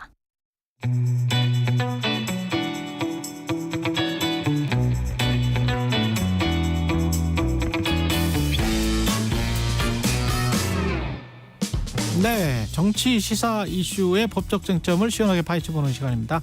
최강 로스쿨, 오늘은 최강 로스쿨 학장 김준우 변호사와 함께하겠습니다. 안녕하십니까? 안녕하세요, 김준우 변호사입니다.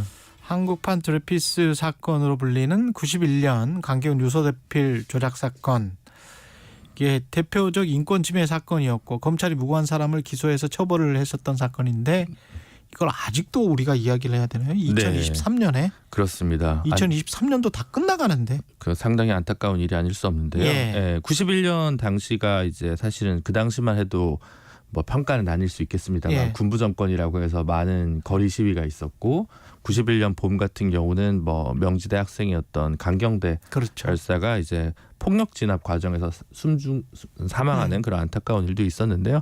그 당시에 이제 그 전민련이라고 해서 전국 민족 민주 운동 연합에 이제 사회부장이었던 김기설이란 분이 이제 뭐 노태우 정권 퇴진, 뭐 민자당 해체 이런 걸 외치면서 분신을 이른바 했는데 예. 이걸 두고 이제 그 당시에 전민련의 총무부장이었던 강기훈 씨가 유서를 대필한 거다, 자살을 방조한 거다, 이런 식으로 이제 공안 당국에서 당시 수사를 하고 국가수 감정을 해서 그래서 언론도 엄청나게 썼습니다. 그렇죠. 예. 그 당시에 뭐 고 박홍 총장이 뭐 죽음의 구판 뭐 이러고 얘기했는데 김지아. 그렇습니다. 예. 그랬는데 결과적으로 추후에 나중에 이게 이제 유서 대필은 조작이었다. 그러니까 유서 대필을 한 적이 없다. 그렇죠. 네, 라는 것이 밝혀지면서 2000년대 후반에 이게 사실관계가 밝혀진 좀 비극적인 사건이었는데요. 예. 이게 아직도 법원에 사건이 계류 중이라는 소식입니다. 강기훈 씨 같은 경우는 지금 무죄 확정 판결을 받지 않았습니까? 네, 그렇습니다. 그러니까 2007년에 진실 화해를 위한 과거사 정리위원회에서 한번 이제 감정을 다시 했었고요. 예. 그걸 기점으로 해서 2009년에 재심 결정을 해가지고 근데 재심 청구를 하면 재심 개시 결정까지만 해도 또 오래 걸리거든요. 예. 그러니까 재심 개시 결정이 2012년에 난 거죠. 예. 그래서 재심을 해가지고 무죄가 선고된 게 고등법원에서 선고가 된 게 2014년이었는데 14년. 검찰이 그때 또 상고를 합니다. 그래서 그냥 뒀으면 또 2014년에 확정인데 2015년에 근데 이제 91년 당시에 법무부 장관이 김기춘. 그랬네요. 근데 2014년 당시에 대통령 비서실장이 김기춘. 네, 그렇습니다. 그렇기 때문에 아마 이제 검찰이 또 권력의 눈치를 본 거 아니냐라고 해서 그 당시 언론에서 상당히 비판적인 기사가 많았었는데요. 결론적으로 2015년 5월에 유서 조작 및 자살 방조 혐의에 관해서 무죄가 최종 확정이 됐습니다. 그랬군요. 근데 그러고 나면 우리나라는 지금 여태까지 계속 문제였던 게 이 민주화 운동 과정에서 국가폭력 범죄와 관련해 가지고 일제히 제도적으로 보상을 하는 게 사법적 구제 방식을 개인이 택할 수밖에 없도록 실질적으로 되어 왔습니다. 그러니까 결국은 국가를 상대로 별도로 또 민사소송을 해야 되는 거죠. 자, 핵심은 억울하게 이분이 옥살이를 한 거예요. 네, 그렇습니다. 강기훈 씨가 아주 뭐 사건과 관련해서는 충분히 말씀을 드렸고 억울하게 옥살이를 했으면 국가가 잘못 기소를 했고 나중에 그게 모든 게 무죄로 결론이 났어. 그럼 국가가 뭐 배상을 해줘야 될 거 아니에요? 그렇죠. 당연한 거 아닙니까? 당연한 거죠. 당연한 건데 이제 그게 제대로 안 되다 보니까 개별적인 분들이 일일이 이제 국가를 상대로 손해배상 청구 소송을 하는 거죠. 근데 왜 그게 잘 안 되죠? 예. 그 이제 그 논란이 많아가지고 그 뭐 배보상 조항이라고 해서 민주화 운동 과정에서 이제 보상을 일부 하는, 그래서 이제 국가 배상을 대신해서 일부의 돈만 주는 그런 굉장히 소극적인 태도의 입법이 있긴 있었습니다. 근데 그러다 보니까 그게 사실은 실질적으로 당장의 생계가 좀 급하신 분들, 그 당시 중요한 시기에 민주화 운동으로 뭔가 커리어가 경제 활동하기 어려운 분들은 당장에 그 보상을 받아들이면서 약간 국가 배상 청구권을 포기하게 되면서 소액 보상만 받고 끝난 경우가 있었고요. 그 반면에 이제 그냥 소송을 하신 분들이 오히려 더 많은 액수를 받게 되는 그런 또 불합리한 일들도 있었고, 그것도 이제 여는 과정이 되게 많습니다만 어쨌든 그렇군요. 국회에서의 소극적 입법 태도가 결국 문제였다고 요약해서 말씀드릴 수 있을 것 같습니다. 그러니까 국가가 지금 아직 배상을 안 하고 있는 상황이죠? 네, 그렇습니다. 그런 상황에서 이제 2015년에 이제 민사소송을 제기를 했고 이제 17년에 1심이 나고 2018년에 2심 결과가 나고 다시 작년에 대법원까지 결과가 났는데요. 이제 이 뭐 굉장히 복잡하기 때문에 굉장히 요약해서 말씀드리면, 지금 국가의 책임은 그전에 인정한 것도 있고 인정하지 않은 것도 있다가 대법원 판결을 계기로 다 인정하게 됐습니다. 국가가 잘못했다. 국가 잘못했다. 예. 근데 그 당시에 이제 개별적으로 관여했던 뭐 검사라든가 국가 그 감정을 했던 뭐 감정인이라든가 필체 감정. 네, 필체 감정했던 공무원이라든가 국가수에서 일했던 이런 사람들의 어떤 개인적 수준에서의 배상 책임, 그렇죠. 요거에 대해서는 소멸시효가 지났다는 법리를 통해서 다 기각이 됐습니다. 아, 그래요? 네. 근데 국가에서 배상도 안 해주고 이 국가의 책임은 인정했고요. 책임은 인정했지만 그러니까 아직 배상은 안 해줬고. 네, 국가 단위로 책임을 인정을 했는데 대법원에서 뭐 이것도 굉장히 좀 복잡합니다만 어쨌든 그 2심에서 국가 책임을 원래 인정했던 게 있고 안 인정했던 게 있는데 대법원에 올라가 가지고 야, 국가 책임은 다 인정해라. 근데 개인 책임은 그거는 인정할 수 없다. 그러니까 책임은 인정하는데 소멸시효가 지났다. 이렇게 대법원이 작년에 판결을 했고요. 그러면서 그랬는데. 그게 다시 고등법원으로 사건이 지금 내려가서 계류 중인 상황입니다.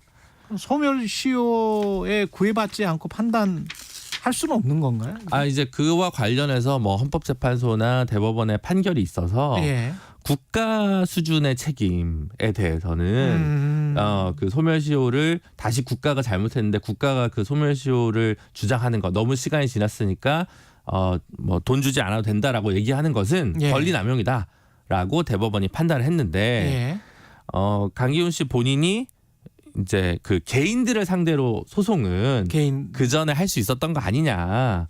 그렇기 때문에 그 부분과 관련해서 언제 할 수 있었지? 아니 그 전에는 국가가 이게 잘못을 인정하지도 않았는데 그 전에 언제 할 수 있었다는 거죠? 소송을? 네. 그러니까 그런 부분들에서 뭐 대법원의 판례가 이제 굉장히 마음에 들지 않은 부분이 있습니다만 그와 관련해서도 또 어떻게 보면 그때 이제 나라가 잘못한 건 맞는데 이 사람이 이만큼 잘못했냐. 예를 들어 뭐 KBS가 잘못했는데 최경영이 진짜 잘못했냐와 관련해서 일부 증거가 부족하다라고 하는 부분도 이제 같이 붙어 있는 거거든요. 그래서 보통 그럴 때는 기관에서 돈을 주고 배상을 하고 최경영이 잘못했다라고 판단을 하면 구상권을 청구하지 않습니까? 네, 그럴 수도 있죠. 그럼 그렇게 뭐 그거는 가능한 겁니다. 그러니까 지금 국가에서는 어쨌든 위자료를 결과적으로는 줘야 되잖아요. 줘야 됩니다. 줘야 되고요. 줄 수밖에 없고요. 그렇죠. 지금 실질적으로 남아 있는 쟁점, 그러니까 실리적으로 남아 있는 쟁점은 원래는 이제 필적 감정 관련해 가지고는 원래도 2심, 1심 다 이제 이거는 소멸시효 주장해서는 안 되는 사안이다라고 해서 국가 배상 책임을 인정을 했던 거고요. 원래 밤샘 조사라든가 뭐 변호인 접견 교통권을 방해했다든가 이런 것들 피의사실 공표했던 것들까지도 새롭게 국가 책임을 인정하게 되기 때문에 그에 따라서 위자료가 증액되는 판결을 2심에서 지금 파기환송심에서 해야 되는데 지금 조금 남아있는 쟁점이 그럼 이걸 조금 더 뚜렷하게 하기 위해서 지난 정부 당시에 검찰 과거사위가 있었고 그때 있던 자료를 달라고 이제 대리인단에서 요청을 했는데 지금 이 부분과 관련해서 검찰이 조금 비협조적으로 나오고 있어서 문제가 되고 있습니다. 국가의 배상 액수나 이런 거는 나왔어요?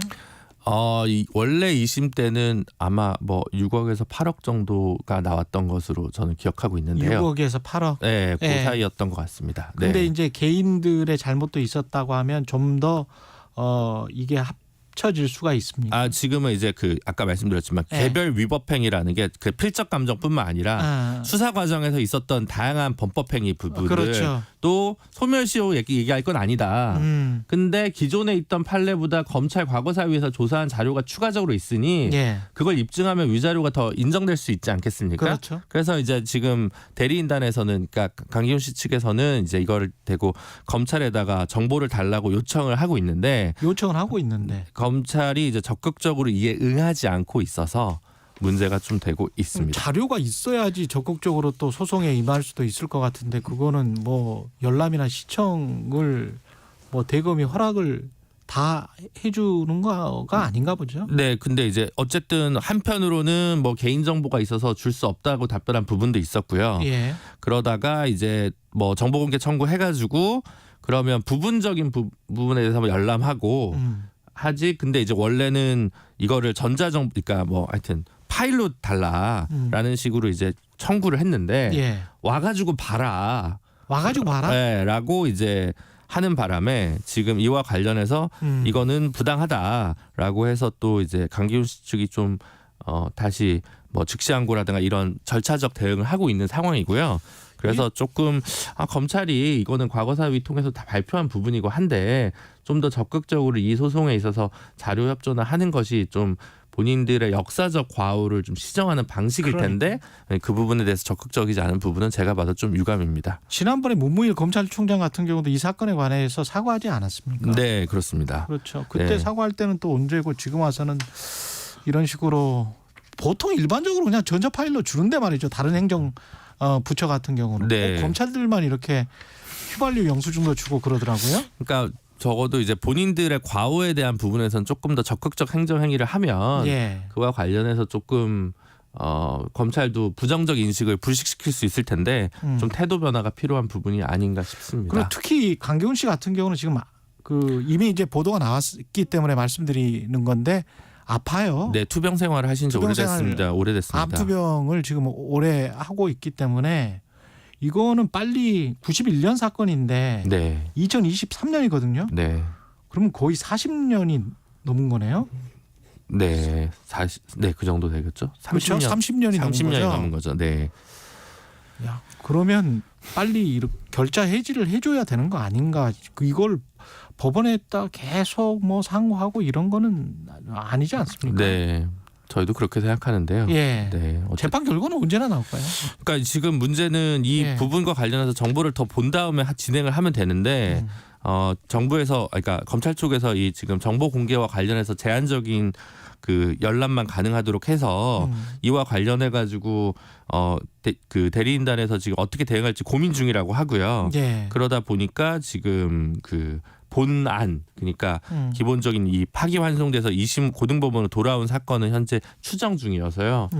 적어도 뭐 연내에 이게 정리되지는 못할 것 같습니다. 아까 그 시효 말씀하셨는데 국가 폭력에 의한 인권 침해 사건이 이거 말고도 이제 있을 수가 있잖아요. 또 발굴될 수도 있는데 법을 바꾸면 안 돼요? 네, 그렇죠. 왜냐하면 기존에도 예전에 뭐 5.18이라든가 이런 경우에는 이제 공소시효를 배제하는 이게 있었거든요. 그래서 이제 공소시효 혹은 이제 국가 배상 청구에 관련한 소멸시효까지 해서 반인권적 국가범죄 시효 등에 관한 특례 법안이 작년에 연말에 아마 민주당에서 또 발의한 적이 있습니다.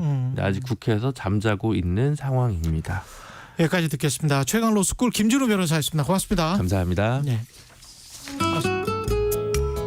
교통정보입니다. 중부고속도로 남이방향으로 모가 부근 1차로에서 승용차끼리 부딪히는 사고를 처리하고 있습니다. 호법분기점 지나 사고 지점까지 3km간 정체고요.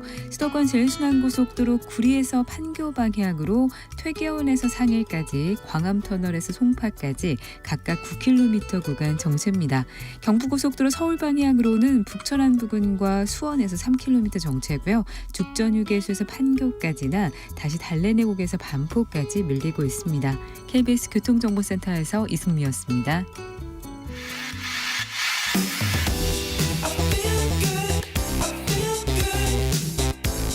세상에 이익이 되는 방송 최경영의 최강 시사. 네, 한국갤럽, 한국리서치 등 34개 국내 여론조사 업체가 회원인 한국조사협회라고 있습니다. KORA. 한국조사협회가 최근 정치선거 전화 여론조사 기준을 발표를 했는데요. 여론조사 방식의 현주소와 문제점, 과제, 김봉신 메타보이스 이사와 함께 짚어보겠습니다. 안녕하세요. 안녕하십니까. 예. 메타보이스는 지금 한국조사협회에 들어가 있습니까? 아직 신생 회사라서요. 네. 예, 아직 신청을 하지 못했습니다. 그렇군요. 그럼 여론조사 회사 34곳 주로 이제 큰 회사들이 많이 들어가 있는 곳이죠. 한국조사협회 업력이 오래된 곳들.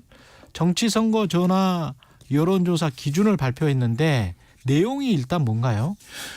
내용에서 가장 눈에 띄는 건 응답률인데요. 응답률. 예. 전국 단위 이제 조사에서 가상번호, 그러니까 통신 3사로부터 제공받는 휴대전화 가상번호를 사용하면 최소한 10% 정도 응답률.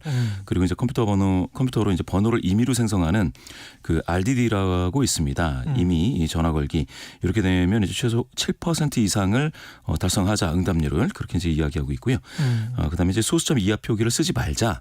그래서 0. 몇 % 뭐 올랐다 내렸다 하는 게 좀 너무 의미도 없지 사실. 의미가 없죠. 네. 예, 오차 범위가 1000명이면 6.2 이상 이제 벌어져야 되는데 그렇죠. 0. 몇을 가지고 이제 과도하게 해석하지 말자 네. 이런 얘기고요.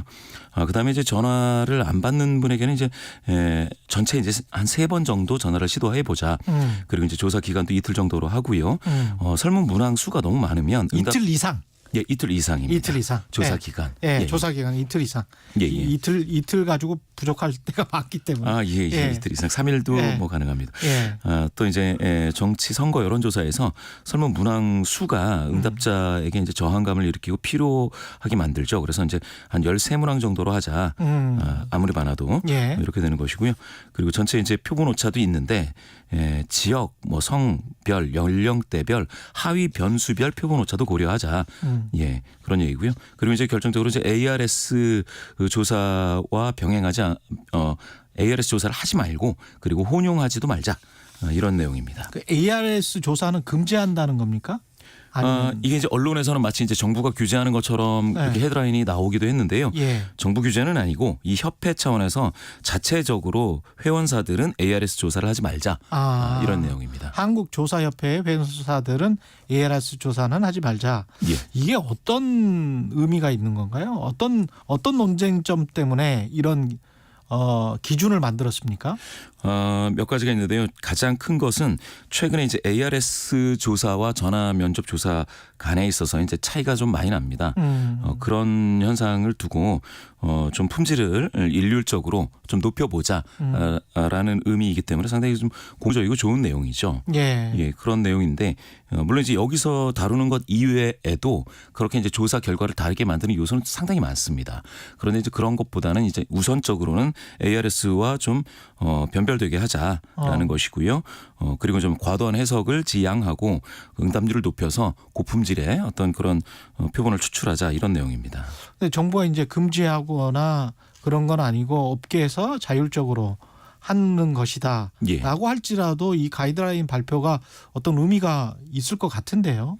그렇죠. 예. 이게 이제 중앙선거여론사심의위원회 그 선관위 산하기관이죠. 거기에서 이제 제시하고 있는 선거 여론조사 기준보다는 엄격한 기준을 적용하겠다라는 그렇죠. 어떤 선언입니다. 예. 따라서 이제 품질 제고를 위한 노력이니까 상당히 좀 환영할 만합니다. 응답률이 한 10% 이상 되는 것만 봤으면 좋겠다. 예. 특히 소비자들도 그렇다, 유권자들도 그렇다는 맞습니다. 것 같은데.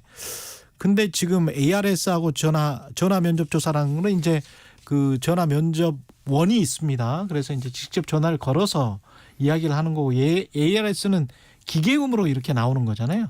그 녹음된 성우 음성입니다. 녹음된 성우의 음성이잖아요. 이게 응답률이랄지 결과에 영향을 미친다는 어떤 보고서가 있나요? 있기는 있죠. 예. 가장 중요한 것은 이제 ARS 조사의 한계라고 한다면 응답자가 성별, 연령대별 또 이제 거주지를 속이고 응답을 하더라도 이거를 어떻게 걸러낼 수가 없습니다. 그러니까 뭐 60세 이상인데 20대다, 남자인데 여자다 이렇게 응답을 하더라도 이제 누르는 버튼을 누르면 되기 때문에 그러네요. 예, 그걸 통제할 수가 없기 때문에 조사협회에서는 이제 비과학적이다라고 하는 것이고요. 예.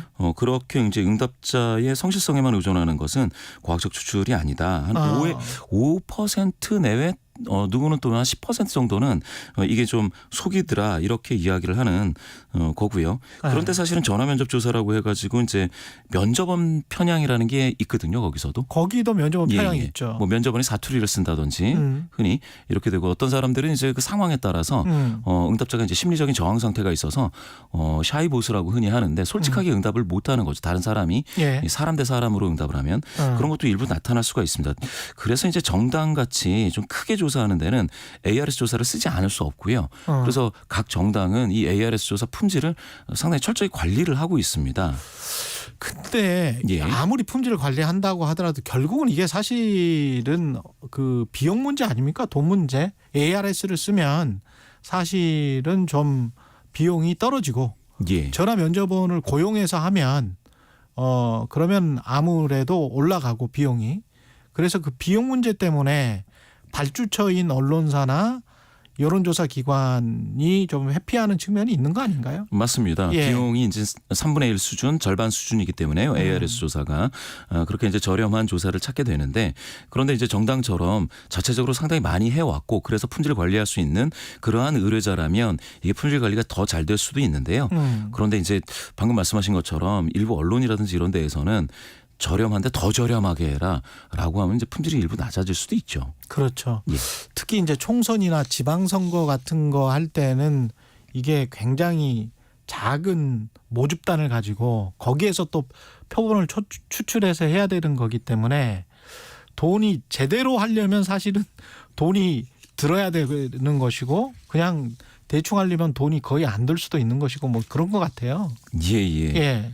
그 방금 말씀하신 것처럼 사실은 ARS 조사나 전화면접 조사나 대충 하면 품질은 다 안 좋아집니다. 그렇죠. 예.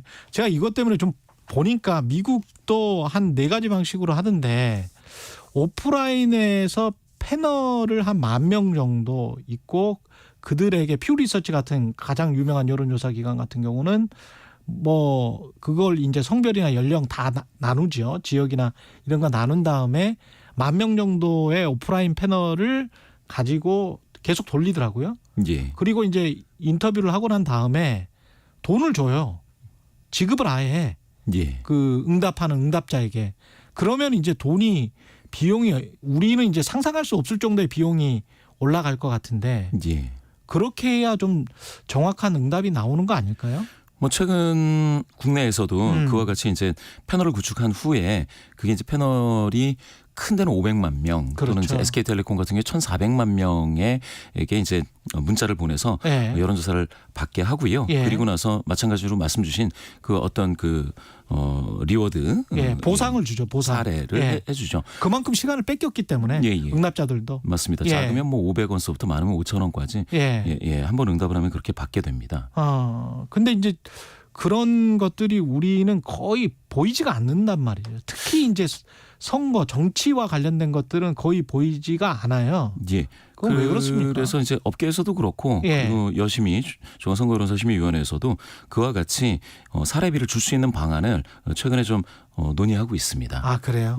전화 면접이라든지 뭐 ARS도 마찬가지인데 사례비를 좀 주자라는 논의가 있습니다. 근데 과거에는 또 그걸 뭐 우리가 잘못된 선거 풍토 때문에 돈 주고 무슨 여론조사를 한다 뭐 이런 또 인식이 있어서 돈을 주는 거는 금지했었던 걸로 제가 기억을 하는데 오히려 선진국들은 지금 비용을 거기에 관한 시간에 대한 비용은 지불을 하고 있더라고요. 맞습니다. 정확하게 조사기관이 허락된 조사를 잘 이제 신고를 해서 하면은 뭐 그와 같이 사례를 지급하는 건 문제가 되지 않습니다.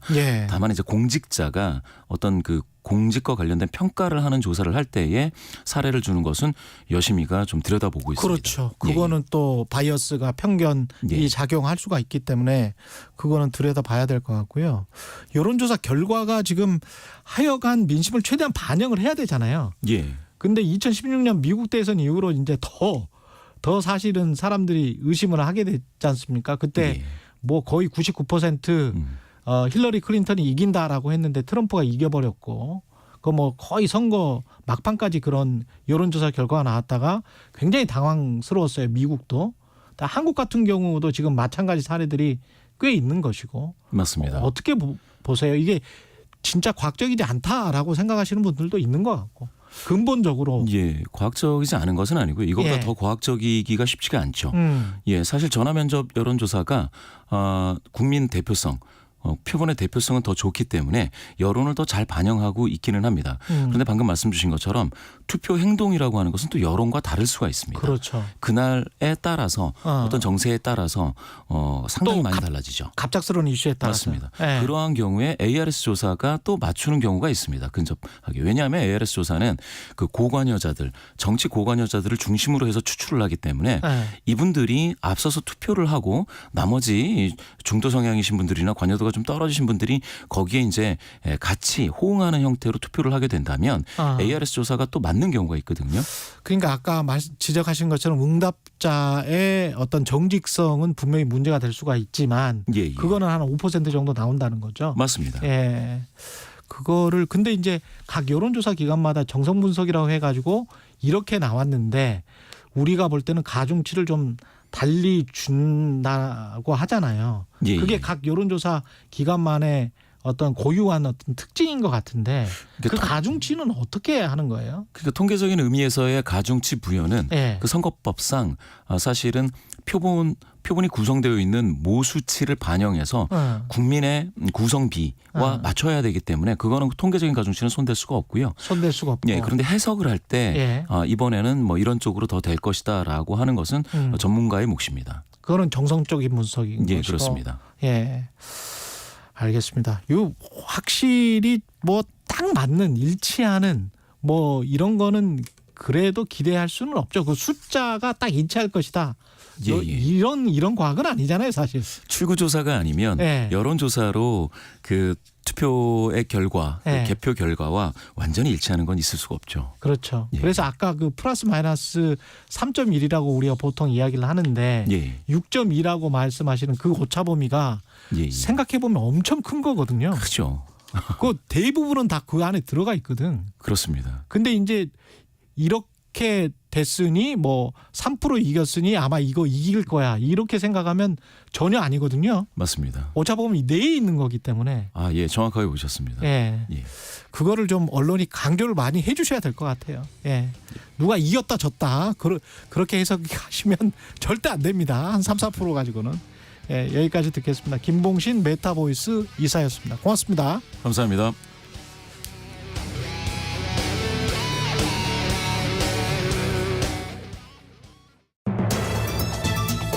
일상생활에서 유용한 가스. 하지만 가스를 안전하게 이용하지 않으면 큰 사고를 부를 수 있습니다. 2, 3일에 한 번 가스 연결 부위에 비눗물을 발라 점검하는 습관이 중요합니다. 만약 기포가 발생하면 즉시 전문가를 불러 조치해야 합니다. 가스레인지를 사용하기 전 불꽃 구멍에 낀 음식 찌꺼기를 청소하고 냄새를 맡아